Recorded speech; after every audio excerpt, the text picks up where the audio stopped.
जय श्री कृष्ण। राधे राधे दोस्तों, आपका फिर से स्वागत है हमारे चैनल कृष्ण जी की भक्ति में। रोजाना प्रेरणा से भरी वीडियो देखने के लिए चैनल को सब्सक्राइब करें और कमेंट करें जय श्री कृष्ण राधे राधे। आइए आज कृष्ण जी की बाल कहानियों से सुनते हैं प्रेरणा भरी बातें।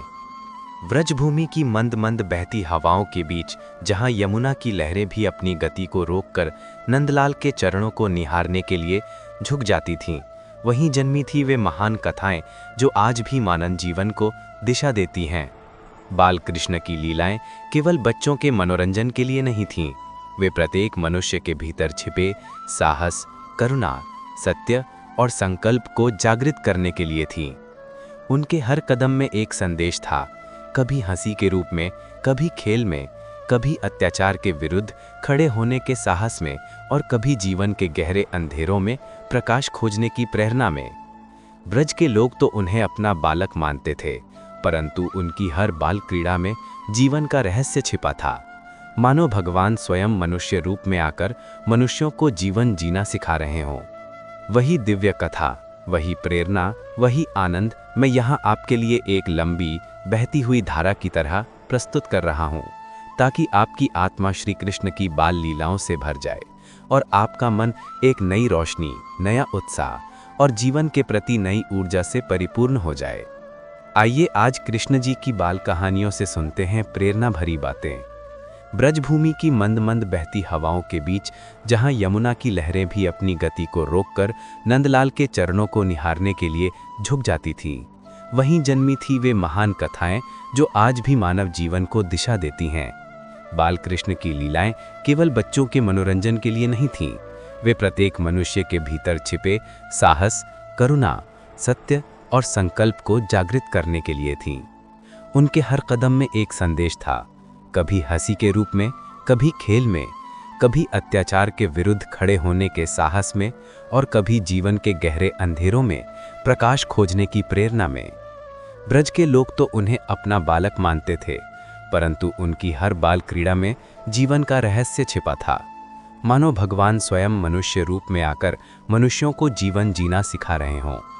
वही दिव्य कथा, वही प्रेरणा, वही आनंद मैं यहाँ आपके लिए एक लंबी बहती हुई धारा की तरह प्रस्तुत कर रहा हूँ, ताकि आपकी आत्मा श्री कृष्ण की बाल लीलाओं से भर जाए और आपका मन एक नई रोशनी, नया उत्साह और जीवन के प्रति नई ऊर्जा से परिपूर्ण हो जाए। आइए पहली कहानी को सुने, जिसमें हम नन्हे कृष्ण की मिट्टी खाने वाली कहानी सुनेंगे, जिसके माध्यम से हम सीखेंगे सत्य देखना और दिखाना। गोकुल की प्यारी से शांत सुबह थी। हल्की धूप वृक्षों के पत्तों को सुनहरा बना रही थी। छोटे से कृष्ण खेलते खेलते मिट्टी उठाकर खाने लगे। बाल लीला थी, परंतु यह लीला विश्व को सत्य का मूल स्वरूप समझाने आई थी। जब शिकायत लेकर बाल सखाएं यशोदा मैया के पास पहुंची, तो मैया ने कृष्ण को अपनी गोद में लेकर पूछा, तूने मिट्टी खाई? और जैसे हर बच्चा झूठ बोलता है, वैसे ही कृष्ण ने भी मासूम आंखों से कहा, मैया मैंने मिट्टी नहीं खाई। पर यह झूठ सच के एक नए आयाम को जन्म देने वाला था। जब मैया ने कान पकड़कर कहा, मुंह खोल, तब कृष्ण ने धीरे से अपना मुख खोला और जैसे ही यशोदा ने उस छोटे से गुलाबी मुख में देखा, उनके सामने ब्रह्मांड खुल गया। अनंत आकाश गंगाएं, तारे, पृथ्वी, पहाड़, समुद्र, ऋषि मुनि और स्वयं यशोदा भी उसी ब्रह्मांड के भीतर दिखाई पड़ी। यह देखकर मैया यशोदा दंग रह गई, उनकी आंखें खुली की खुली रह गईं। यह कथा हमें बताती है कि सत्य कभी छिप नहीं सकता, चाहे उसे कोई नन्हा सा बालक ही क्यों न ढकने की कोशिश करे। कई बार जीवन में हम भी मिट्टी जैसी तुच्छ गलतियां करते हैं और उन्हें झूठ से ढकने का प्रयास करते हैं, परंतु कृष्ण का संदेश है, सत्य को स्वीकार कर लो, क्योंकि जो सत्य तुमसे छुप रहा है वह तुम्हारे भीतर ही एक ब्रह्मांड की तरह मौजूद है। जब तुम अपने भीतर झांकोगे तो तुम्हें अपनी सभी गलतियां, इच्छाएं और क्षमताएं साफ साफ दिखाई देंगी। तुम्हारी अंतर आत्मा से तुम कुछ नहीं छुपा सकते। यह कहानी हमें सिखाता है कि जीवन की सबसे बड़ी ताकत है ईमानदारी, स्वयं के प्रति भी और संसार के प्रति भी। आइए मेरे साथ प्रेम से बोलिए, जय श्री कृष्ण राधे राधे। आइए आगे बढ़ते हैं और इस बार कृष्ण की माखन चोरी वाली लीला सुनते हैं और सीखते हैं मेहनत, टीम वर्क और आनंद से जीवन जीना। नंद गांव की गलियों में हर सुबह एक ही चर्चा होती, माखन किसने चुराया, और सभी जानते थे कि यह कोई साधारण चोर नहीं, बल्कि सबसे प्यारा चोर स्वयं हमारे नन्हे नटखट कान्हा है। कुछ लोग सोचते कि यह चुराना गलत है, परंतु कृष्ण की इस लीला के पीछे अद्भुत संदेश था। वे घर घर में जाते, हर गोपी के दिल में प्रवेश करते, और वे चाहे चोर कहलाते, पर वास्तव में वे प्रेम का वितरण करते थे। उनके पीछे सैकड़ों बालक दौड़ते, वे माखन के मटके फोड़ते, बांसुरी बजाते और सबको हंसा देते। गोपियां भी माखन के खोने पर नहीं, बल्कि कृष्ण के आने पर प्रसन्न होती। यह कथा हमें सिखाती है कि जीवन केवल उपलब्धियों का नाम नहीं है, यह आनंद का भी नाम है। कृष्ण ने माखन चुराया नहीं, बल्कि प्रेम का मंथन किया। उन्होंने यह भी सिखाया कि अगर कोई लक्ष्य कठिन है, जैसे ऊंचाई पर बंधा मटकी, तो अकेले नहीं, मिलकर टीम बनाकर एक दूसरे को कंधा देकर लक्ष्य हासिल किया जा सकता है। अकेले कृष्ण के लिए मानव रूप में मटके तक पहुंच पाना असंभव था, किंतु सारे लोगों के साथ मिलके आसानी के पहुंच जाते थे। कान्हा की टोली हमें बताती है, अगर साथ हो तो असंभव भी संभव बन जाता है। और सबसे महत्वपूर्ण संदेश, खुशी बांटो, क्योंकि जो खुशी बांटी जाती है वही 1000 गुना होकर लौटती है। आइए मेरे साथ प्रेम से बोलिए, जय श्री कृष्ण, राधे राधे। आइए आगे बढ़ते हैं अगली बाल लीला की तरफ, जो है कलिया नाग का विनाश, जो हमें सिखाएगा डर पर विजय और आत्मबल की जागृति। पावन और खूबसूरत यमुना नदी के पास फैला हुआ घना जंगल, जो बहुत डरवाना था, उस समय भय का प्रतीक बन चुका था। नदी का पानी बहुत साफ था, पशु पक्षी दूर दूर से पानी पीने आते थे। कालिया नाग का आतंक इतना था कि लोग नदी के पास जाने से डरने लगे। पर जिस गोकुल की रक्षा स्वयं कृष्ण कर रहे हों, वहां डर भला कब टिक सकता है। एक दिन कृष्ण अकेले ही नदी के किनारे पहुंचे। सखा मना करते रहे, कान्हा वहां मत जाओ, पर कृष्ण मुस्कुराए, जैसे यह कहते हों कि जहां भय है वहीं मेरा कर्तव्य है। वे पानी में कूद पड़े और कालिया नाग ने अपने विशाल फनों से उन्हें घेर लिया, परंतु बालक कृष्ण का आत्मबल असीम था। वे उसके फनों पर चढ़ गए और नृत्य करने लगे, एक सुंदर संतुलित साहसपूर्ण नृत्य। कालिया हार गया, क्योंकि जो व्यक्ति डर को देखकर भागता नहीं, बल्कि उस पर नृत्य करना सीख लेता है, उसको कोई पराजित नहीं कर सकता। यह कथा आज के मनुष्य से कहती है, डर को हराने का सर्वोत्तम तरीका है उससे सामना करना। जब तक आप डर से भागते रहेंगे, तब तक आप उसे पार नहीं कर पाएंगे। जिस दिन आपने अपने डर से सामना कर लिया, वो डर धीरे धीरे खत्म हो जाता है। अगर जीवन में कालिया की तरह बड़े बड़े संकट आएं, तो भागो मत, कान्हा की तरह शांत मन से, धैर्य से, आत्मविश्वास से अपने डर पर कदम रखो।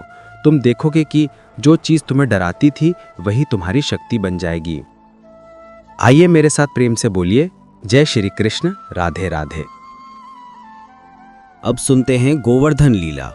ये हमें सिखाएगा जिम्मेदारी और नेतृत्व का सर्वोच्च पाठ। एक दिन इंद्र ने क्रोधित होकर गोकुल पर भारी वर्षा बरसाई। पूरे साल में जितनी बारिश नहीं हुई, उतनी बारिश उस दिन हो रही थी। लोग भयभीत थे, पशु कांप रहे थे, मकान ढहने लगे, त्राही त्राही मच गया था। मानो ऐसा लगा कि पूरे गांव का विनाश हो जाएगा, कुछ भी नहीं बचेगा। ऐसे संकट में एक बालक आगे आया, कृष्ण। वे न सिर्फ देवताओं से नहीं डरे, बल्कि ये भी साबित कर दिया कि नेता वही है जो हर परिस्थिति में अपने लोगों के सामने खड़ा हो जाए। कृष्ण ने छोटी उंगली पर गोवर्धन पर्वत उठा लिया। लोग उनके नीचे इकट्ठा हो गए। वे मुस्कुरा रहे थे, ना डर ना घबराहट, सिर्फ भरोसा। उन्होंने खुद पर भरोसा किया और सबकी रक्षा की। ये प्रसंग सिखाता है, जब जिम्मेदारी उठाओ तो मुस्कुरा कर उठाओ। नेतृत्व का अर्थ केवल आदेश देना नहीं है, बल्कि लोगों के लिए ढाल बन जाना है। कृष्ण कहते हैं, अगर तुम्हारे इरादे सच्चे हैं तो ब्रह्मांड भी तुम्हें सहायता देगा। अब सुनते हैं पूतना के वध की कहानी। इससे हम सीखेंगे नकारात्मकता को पहचान कर खत्म करना। कंस को भविष्यवाणी मिली थी कि देवकी वासुदेव का 8वां पुत्र उसका काल बनेगा। इसलिए वो कृष्ण को मारने के लिए कई राक्षसों को गोकुल भेजता है। उसी में से एक राक्षसी थी पूतना। कंस पूतना को कृष्ण को मारने के लिए भेजता है। पूतना एक सुंदर स्त्री का रूप धारण कर गोकुल पहुंचती है और कृष्ण को गोद में उठा लेती है। पूतना अपने विष लगे स्तनों से कृष्ण को दूध पिलाने की कोशिश करती है। कृष्ण दूध के बहाने उसके स्तनों से पूतना के प्राण और विष दोनों खींच लेते हैं। कभी कभी नकारात्मकता प्यार का रूप लेकर भी आ सकती है। पूतना ने गोद में लेकर दूध पिलाने जैसा स्नेह दिखाया, पर उसका उद्देश्य विष पिलाकर नन्हे कृष्ण का अंत करना था। कृष्ण ने उस विष को पी लिया, परंतु उसके जीवन का अंत कर दिया। यह संदेश देता है कि जीवन में हर मुस्कुराता चेहरा सच्चा नहीं होता। कृष्ण कहते हैं, जहां उद्देश्य गलत हो, वहां संबंध कितना भी मीठा क्यों न लगे, उसे त्याग दो। ठीक इसी प्रकार हमारे जीवन में कई लोग होते हैं जो जताते तो हैं कि वो हमारा भला सोच रहे हैं, पर भीतर ही भीतर वो हमें नुकसान पहुंचाना चाहते हैं। तो हमें अपने जीवन के ऐसे लोगों का पता लगाना है और उन्हें अपने जीवन से निकाल देना है। आइए मेरे साथ प्रेम से बोलिए, जय श्री कृष्ण, राधे राधे। दोस्तों, अगर आपको वीडियो पसंद आ रहा हो तो हमारे चैनल कृष्ण जी की भक्ति को सब्सक्राइब करें और कमेंट करें, जय श्री कृष्ण, राधे राधे। आज के दौर में हमारे आसपास कृष्ण जन्माष्टमी बड़े धूमधाम से मनाते हैं। हर गली चौक चौराहे पे इस दौरान मटकी फोड़ का आयोजन जरूर होता है। मटकी ऊंचाई पर बांध दी जाती, बच्चे हंसी खुशी जुट जाते हैं और सारे लोग मिलकर उस मटकी को फोड़ने में लग जाते हैं और तब तक प्रयास करते रहते हैं जब तक वो मटकी फूट ना जाए। हम इसे एक मजे के रूप में लेते हैं, लेकिन इससे एक गहरी सीख भी मिलती है। कृष्ण कहते, ऊंचा लक्ष्य डराने के लिए नहीं होता, प्रेरित करने के लिए होता है। ये कथा हमें बताती है, ऊंचाई लक्ष्य की नहीं, मन की होती है। यशोदा मैया ने कई बार रस्सी लाकर कृष्ण को बांधना चाहा, पर रस्सी हर बार 2 इंच छोटी पड़ जाती। ये लीला कहती है कि दुनिया की कोई भी शक्ति भगवान को बांध नहीं सकती, पर प्रेम बांध सकता है। जीवन में भी संबंधों को शक्ति से नहीं, प्रेम से बांधे। कृष्ण की टोली साधारण बच्चों की टोली थी। कोई धनी नहीं, कोई राजा नहीं, परंतु उनमें उत्साह, ऊर्जा और सकारात्मकता अद्भुत थी। कृष्ण हमें सिखाते हैं कि महानता साधारणता से ही निकलती है। जो व्यक्ति छोटी छोटी बातों में आनंद ढूंढना सीख लेता है, वही जीवन में महानता को अनुभव कर पाता है। कृष्ण जब बांसुरी बजाते तो केवल गाय नहीं रुकती थीं, मनुष्यों के मन भी ठहर जाते थे। उनका संदेश है, मन को शांत करना सीखो, तभी जीवन की धुन वृंदावन की भूमि हमेशा से अद्भुत रही है। यहाँ की हवा में खुद भगवान की मुस्कान बसती है और रेत के कणों में प्रेम और भक्ति की धूप चमकती है। लेकिन एक समय ऐसा भी था जब वृंदावन अजीब सी बेचैनी से घिर गया। गांव के लोग थक चुके थे, मुश्किलों से, चुनौतियों से, अपने ही डर से। जीवन धीरे धीरे भारी हो रहा था और तभी जैसे ब्रह्मांड के हृदय से कोई रोशनी फूटी हो, नन्हा कान्हा अपनी मोहक मुस्कान के साथ वृंदावन को फिर से जागृत करने निकले। आज की ये कथा उसी यात्रा की है। एक दिन नंदगांव के भट्टों ने देखा कि कृष्ण अकेले यमुना तट पर बैठे हैं। उनकी आंखों में कहीं दूर तक फैलती हुई गहराई थी, जैसे वे किसी अदृश्य प्रश्न का उत्तर ढूंढ रहे हों। अचानक एक छोटा बालक उनके पास आया और बोला, कान्हा, मेरा सपना टूट गया, मेरा बनाया मिट्टी का महल बारिश में गिर गया। कृष्ण मुस्कुराए, उस बच्चे का हाथ पकड़ा और बोले, यदि सपना गिर जाए तो दुख मत करना, सोचो वो गिरा ही इसलिए है ताकि तुम उसे और मजबूत बना सको। फिर कृष्ण ने मिट्टी उठाई, उसे आकार दिया और बच्चों को सिखाया कि गिरे हुए सपनों से डरना नहीं चाहिए। उन्होंने कहा, सच्चे सपने कभी मिट्टी से नहीं बनते, वे मन की शक्ति से बनते हैं और मन की शक्ति तब बढ़ती है जब हम गिरकर फिर खड़े होते हैं। उस दिन बच्चों ने सीखा कि असफलता अंत नहीं शुरुआत की तैयारी है। हमें भी इसे अपने जीवन के सीख के रूप में लेना चाहिए। आइए मेरे साथ प्रेम से बोलिए, जय श्री कृष्ण, राधे राधे। एक शाम वृंदावन में अजीब सी अफवाह फैल गई कि कल सुबह तक गांव में बड़ा संकट आने वाला है। लोग घबरा गए, किसी को समझ नहीं आ रहा था कि क्या करें। सब भाग दौड़ में लगे थे। तभी बालकृष्ण ने सबको बुलाया और पूछा, डर क्यों रहे हो? गांव वालों ने कहा, क्योंकि समय हमारे खिलाफ है। कृष्ण हंस पड़े, अरे मूर्खों, समय कभी किसी के खिलाफ नहीं होता। समय तो बस चलता है, लेकिन तुम तय करते हो कि उसके साथ चलना है या उसके डर में रहना है। कृष्ण ने सबको शांत होने को कहा और पूरे गांव को एक साथ दीप जलाने का आदेश दिया। उन्होंने कहा, अंधेरा कितना भी बड़ा हो, एक दीप तो उसे चुनौती दे ही सकता है, और यदि हर हाथ में दीप हो तो अंधेरा लज्जित होकर भाग जाता है। उस रात पूरे वृंदावन में ऐसा प्रकाश फैला कि लोग भूल गए कि वे डरे हुए थे, और सुबह आई, बिल्कुल शांत, सुंदर, कोई संकट कभी आया ही नहीं। कृष्ण ने समझाया कि हम अपने ही डर से संकट पैदा करते हैं। जब मन स्थिर हो जाए तो संकट भी रास्ता बदल देता है। प्रेम से बोलिए, जय श्री कृष्ण, राधे राधे। एक बार एक ग्वाल युवक कृष्ण से मिला और बोला, कान्हा, किस्मत मुझसे रूठी है, मैं कितना भी प्रयास करूं सफलता नहीं मिलती। कृष्ण ने पास की एक लाठी उठाई और बोले, अगर ये लाठी खड़ी ना हो तो क्या इसे दोष दोगे या इसे सीधा करने की कोशिश करोगे? युवक बोला, मैं इसे सीधा करूंगा। कृष्ण मुस्कुराए, तो फिर अपनी किस्मत को दोष क्यों देते हो? उसे सीधा करो, मेहनत से, धैर्य से, निरंतर प्रयास से। किस्मत हम बनाते हैं और जो खुद को गढ़ते हैं वे दुनिया बदल देते हैं। युवक की आंखों में प्रकाश आ गया। उसने सिर झुकाया और कान्हा के चरण छुए। उस दिन कृष्ण ने वृंदावन को यह सत्य दिया कि मेहनत वो मंत्र है जिसे पढ़कर साधारण भी असाधारण बन जाता है। इसलिए मेहनत करना कभी मत छोड़ना। जय श्री कृष्ण, राधे राधे। एक दिन यमुना किनारे एक बांसुरीकार बैठा था, टूटी हुई बांसुरी को हाथ में पकड़े हुए। उसके चेहरे पर दुख था। कृष्ण गए और बोले, बांसुरी टूटी है, मन क्यों टूटा है? वो बोला, मेरी कला खत्म हो गई, मेरी आवाज समाप्त, मैं बेकार हो गया। कृष्ण ने बांसुरी को देखा, टूटे हिस्से को हटाया, नई धुन बनाकर फूकी। एक ही पल में वातावरण मंत्रमुग्ध हो गया। कृष्ण बोले, जिसे तुम अंत समझते हो वो तो बस एक नया सुर है। जीवन में भी कुछ धुनें टूटती हैं ताकि नई धुनें जन्म ले सकें।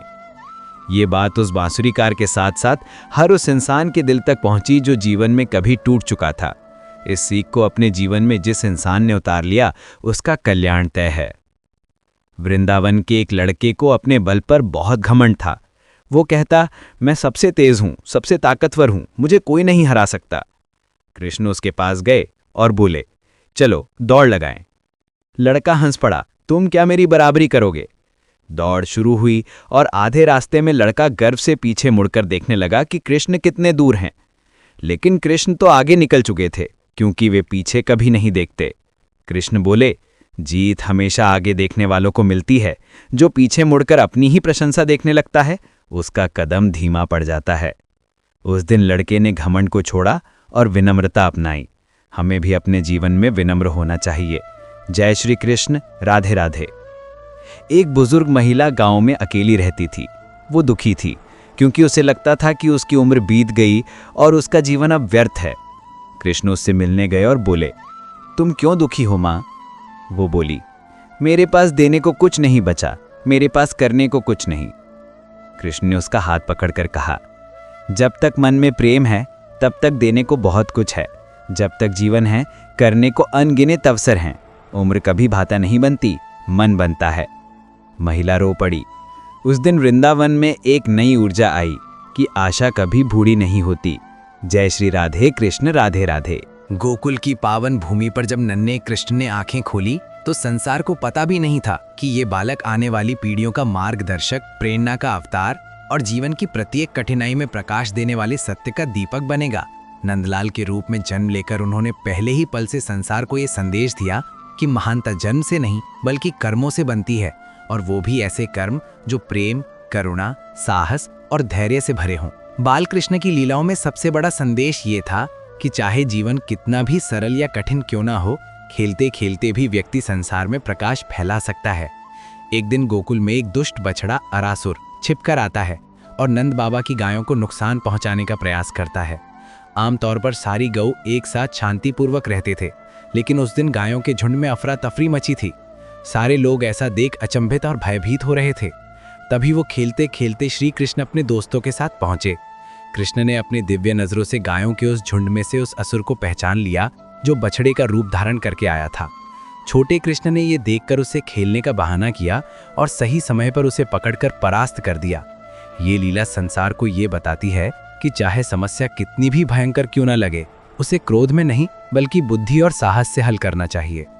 बालकृष्ण हर बार यही सिखाते हैं, समस्या को पहचानो, सही समय का इंतजार करो, मन को शांत रखो और फिर पूरे विश्वास के साथ कदम बढ़ाओ। हमारी जिंदगी में भी कई अरासुर जैसे हालात आते हैं, कभी आर्थिक परेशानी, कभी रिश्तों में कड़वाहट, कभी आत्मविश्वास की कमी। कृष्ण की ये लीला कहती है कि डरकर भागने के बजाय समस्या का सामना मुस्कान के साथ करो, क्योंकि जो खुद पर विश्वास कर ले उसे कोई समस्या धराशायी नहीं कर सकती। आइए मेरे साथ प्रेम से बोलिए, जय श्री कृष्ण, राधे राधे। कृष्ण की बाल लीलाएं जितनी मधुर थीं उतनी ही अर्थपूर्ण भी थीं। गोकुल के बालक अक्सर यमुना नदी में खेलने जाया करते थे। वे नदी के बहते पानी में आनंद के साथ खेला करते थे। एक बार मनोहर यमुना के तट पर जब सभी गोपबाल खेल रहे थे, तब अचानक जल का प्रवाह तेज होने लगा। पानी इतनी तेजी से बहने लगा कि बच्चों के लिए तैर पाना भी मुश्किल हो रहा था। बच्चे डर गए, लेकिन नन्हे कृष्ण ने सभी को शांत किया और कहा, जब हृदय में भय हो तो उसे बाहर फेंकने का सबसे बड़ा उपाय है सांस को स्थिर करो और मन को वर्तमान में रखो। उन्होंने सब बच्चों को एक पंक्ति में पानी की तेज धार के बीच में एक साथ खड़ा कर दिया और सबको बोला, एक दूसरे का हाथ मत छोड़ना और धीरे धीरे किनारे की ओर बढ़ो। सारे बालक धीरे धीरे एकजुट होकर किनारे तक पहुंच गए और खुशी से झूम गए। डर भले बड़ा हो, पर हमारा मन उससे बड़ा है। वही बालक जिसने जीवन को खेल की तरह देखा, वही हमें सिखाता है कि हर चुनौती से पहले मन को स्थिर करना और एकजुट हो जाना सबसे बड़ा आध्यात्मिक शस्त्र है। आज के समय में भी यही सत्य है। हम समस्या से नहीं, समस्या की कल्पना से ज़्यादा डरते हैं। कृष्ण कहते हैं, वर्तमान में रहो, पल को पकड़ो और अपने कदमों को स्थिर रखो, डर स्वयं छोटा हो जाएगा। आइए मेरे साथ प्रेम से बोलिए, जय श्री कृष्ण, राधे राधे। कृष्ण का बचपन प्रेम, कला और उत्साह से भरा था। जब वो बांसुरी बजाते थे तो उनकी धुन सिर्फ संगीत नहीं थी, वो संदेश थी। जो मन को लय में लाना सीख लेता है, उसकी जिंदगी कभी अस्त व्यस्त नहीं होती। बांसुरी में छेद होते हैं, लेकिन उसी में से सबसे मधुर ध्वनि निकलती है। इसी में जीवन का रहस्य छिपा है। हम सबके भीतर भी कई कमी, कई खामियां, कई छेद होते हैं, परंतु यदि हम अपने जीवन को किसी उच्च उद्देश्य या किसी दिव्य धुन से जोड़ दें, तो कमी होने के बावजूद भी हम दुनिया को प्रेरणा दे सकते हैं। कृष्ण की बांसुरी कहती है, पूर्णता जरूरी नहीं, उद्देश्य जरूरी है। सौंदर्य जरूरी नहीं, सत्य जरूरी है। और यात्रा लंबी हो ये जरूरी नहीं, चलना जारी रहना जरूरी है। प्रेम से बोलिए, जय श्री कृष्ण, राधे राधे।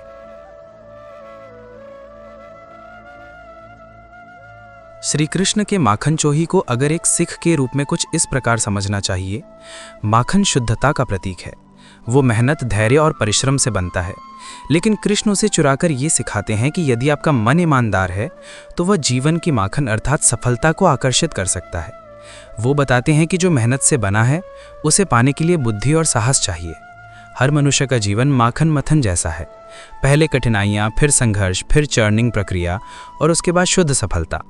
कृष्ण ये भी कहते हैं, सफलता का स्वाद वही ले सकता है जिसने भीतर की अशुद्धियों को मत कर बाहर निकाल दिया हो। जीवन का सार केवल विजय में नहीं बल्कि यात्रा के हर क्षण में है। जब वे गोकुल में गायों के पीछे दौड़ते थे, गोपियों के बीच मुस्कुराते थे, बांसुरी बजाते थे, तूफानों में साहस दिखाते थे और विपरीत परिस्थितियों में भी आनंदित रहते थे, तब वे कह रहे थे कि जीवन का सबसे बड़ा रहस्य है कठिनाई को भी खेल की तरह स्वीकार करना। यदि मन में भय नहीं बल्कि विश्वास हो, यदि हृदय में क्रोध नहीं बल्कि करुणा हो, यदि जीवन में जल्दबाजी नहीं बल्कि धैर्य हो, तो इंसान जो चाहे प्राप्त कर सकता है। कृष्ण की बाल प्रेरणाएं हमें ये सिखाती हैं कि महानता किसी विशेष उम्र, परिस्थिति या पद से नहीं आती। वो आती है निर्भीकता से, सत्य से, सद्भाव से, प्रेम से और अपने उद्देश्य के प्रति स्थिर रहने से। इसलिए हर सुबह जब हम जागें तो अपने भीतर के नन्हे कृष्ण को याद करें। वही हंसी, वही खेल, वही मुस्कान, वही निडरता, वही धैर्य, वही प्रेम। क्योंकि जब हम अपने भीतर उस दिव्य बालक का स्पर्श महसूस करते हैं, तब जीवन सिर्फ चलता नहीं, दमकता है, खिलता है और संसार को रोशन करता है। इसी आनंद और प्रेरणा के साथ ये कथा ये संदेश देती है, हर मनुष्य अपने भीतर एक कृष्ण छिपाए बैठा है, उसे बस जगाने की देर है। आइए इस पूरी बाल कहानी को सारांश में समझते हैं। गोकुल की पवित्र भूमि पर जन्मे नन्हे कृष्ण अपने साथ केवल दिव्यता ही नहीं बल्कि जीवन को समझने की वो अद्भुत कला भी लेकर आए थे, जिससे संसार आज भी प्रेरणा पाता है। बाल कृष्ण की सबसे पहली शिक्षा हमें तभी मिलती है जब यशोदा मैया उन्हें मिट्टी खाते हुए पकड़ लेती हैं, लेकिन जब कृष्ण मुंह खोलते हैं तो मैया को उसमें पूरा ब्रह्मांड दिखता है। ये दृश्य हमें ये गहरा संदेश देता है कि हर मनुष्य के भीतर अनंत संभावनाएं छिपी होती हैं, बस हमें खुद को कम आंकना नहीं चाहिए। हम वही बनते हैं जो हम अपने मन में स्वीकार करते हैं। जिस दिन व्यक्ति ये समझ ले कि उसके भीतर भी एक विशाल ब्रह्मांड है, उसी दिन से उसके डर छोटे होने लगते हैं और उसके सपने बड़े। बाल कृष्ण की दूसरी प्रेरणादायक कथा हमें नेतृत्व और साहस का अर्थ सिखाती है। जब इंद्रदेव के कोप से गोकुल खतरे में था, तब नन्हे कृष्ण ने गोवर्धन पर्वत को अपनी उंगली पर उठाकर सभी ब्रजवासियों को सुरक्षित किया। ये केवल चमत्कार नहीं था, बल्कि एक संदेश था कि सच्चा नेता वही है जो अपने लोगों को भय से मुक्त करे, उनकी रक्षा करे और स्वयं कठिनाइयों को मुस्कुराते हुए स्वीकार करे। आज की जिंदगी में भी यदि हम परिवार, टीम या समाज की जिम्मेदारी निभाना चाहते हैं, तो हमें उसी तरह विनम्रता और साहस का संगम बनना होगा जैसा कृष्ण थे। जब हम दूसरों की ढाल बनते हैं, तब ईश्वर हमारी ढाल बन जाता है। आइए मेरे साथ प्रेम से बोलिए, जय श्री कृष्ण, राधे राधे। जब कृष्ण ने दुष्ट बछड़े अरैसुर को परास्त किया, तब उन्होंने ये दिखाया कि समस्या चाहे कैसी भी हो, उसे क्रोध से नहीं बल्कि बुद्धि और धैर्य से हराया जाता है। वे खेलते खेलते उसे पकड़ते हैं और सही समय पर वार करके पूरे गोकुल को बचाते हैं। इस लीला का सार यह है कि जीवन में आने वाली चुनौतियों से भागना समाधान नहीं, बल्कि शांत मन से उनकी पहचान करना, सही अवसर का इंतजार करना और आत्मविश्वास के साथ कदम उठाना ही असली विजय देता है। जो व्यक्ति डर की जगह बुद्धि को अपना साथी बना लेता है, उसके लिए कोई भी बाधा असंभव नहीं रह जाती। यमुना तट पर कृष्ण का बच्चों को भय से मुक्त करना भी अत्यंत प्रेरणादायक है। जब तेज जल प्रवाह देखकर सभी गोप बाल घबरा जाते हैं, तब कृष्ण कहते हैं, जब मन डरे तो सांस को स्थिर करो, वर्तमान में रहो और समाधान को देखो। आज भी जीवन की ज्यादातर समस्याएं वास्तविक नहीं, बल्कि हमारे मन द्वारा बनाई गई आशंकाएं होती हैं। यदि हम शांत रहना सीख जाएं, तो रास्ता खुद ब खुद दिखाई देने लगता है। यही कृष्ण का संदेश है, वर्तमान में रहो, भ्रम नहीं, वास्तविकता को देखो। कृष्ण की बांसुरी की धुन हमें जीवन का रहस्य समझाती है। बांसुरी में छेद होते हैं, परंतु उसी से सबसे मधुर संगीत निकलता है। इसी प्रकार हमारे भीतर की कमियां हमें रोकने के लिए नहीं होती, वे हमें सिखाने के लिए होती हैं कि कमी के बावजूद भी जीवन में मधुरता लाई जा सकती है। जिस दिन हम अपने जीवन को किसी उच्च उद्देश्य से जोड़ते हैं, उसी दिन हमारी हर कमजोरी शक्ति बन जाती है। पूर्णता जरूरी नहीं, लक्ष्य जरूरी है। सौंदर्य जरूरी नहीं, सच्चाई जरूरी है। इंसान तभी चमकता है जब उसके भीतर का संगीत जागता है। जब कृष्ण एक गरीब ग्वालिन के घर जाते हैं और उसके थोड़े से भोजन को भी प्रेम से स्वीकार करते हैं, तब वे ये संदेश देते हैं कि जीवन में सबसे बड़ा धन प्रेम, अपनापन और दया है। जो प्रेम देना जानता है, ईश्वर स्वयं उसके द्वार पर आता है। आज के समय में भी रिश्तों की सबसे बड़ी समस्या ये है कि लोग प्रेम पाने की जल्दी में होते हैं, जबकि कृष्ण सिखाते हैं, पहले प्रेम दो, फिर तुम्हें 100 गुना लौट कर मिलेगा। प्रेम वो ऊर्जा है जो जीवन को सुगंधित बनाती है। आइए मेरे साथ प्रेम से बोलिए, जय श्री कृष्ण, राधे राधे। कृष्ण की बाल लीलाएं हमें संगति का महत्व भी सिखाती हैं। वे हमेशा निष्कपट, सरल और खुशमिजाज मित्रों के साथ रहते थे। इससे ये संदेश मिलता है कि हमारा वातावरण और हमारे साथी ही हमारा व्यक्तित्व गढ़ते हैं। सकारात्मक संगति में मन स्थिर रहता है, बुद्धि स्पष्ट रहती है और जीवन में आनंद बना रहता है। यदि हम अच्छे विचारों, सच्चे लोगों और प्रेरणादायक माहौल से खुद को घेर लें, तो जीवन अपने आप बेहतर दिशा में चलने लगता है।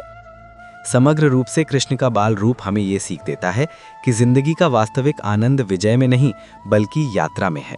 उस हंसी में, उस खेल में, उस प्रेम में, उस साहस में और उस सादगी में, जिसका उदाहरण कृष्ण बार बार देते हैं। कठिनाई को खेल की तरह स्वीकार करने का मंत्र भी कृष्ण ही देते हैं।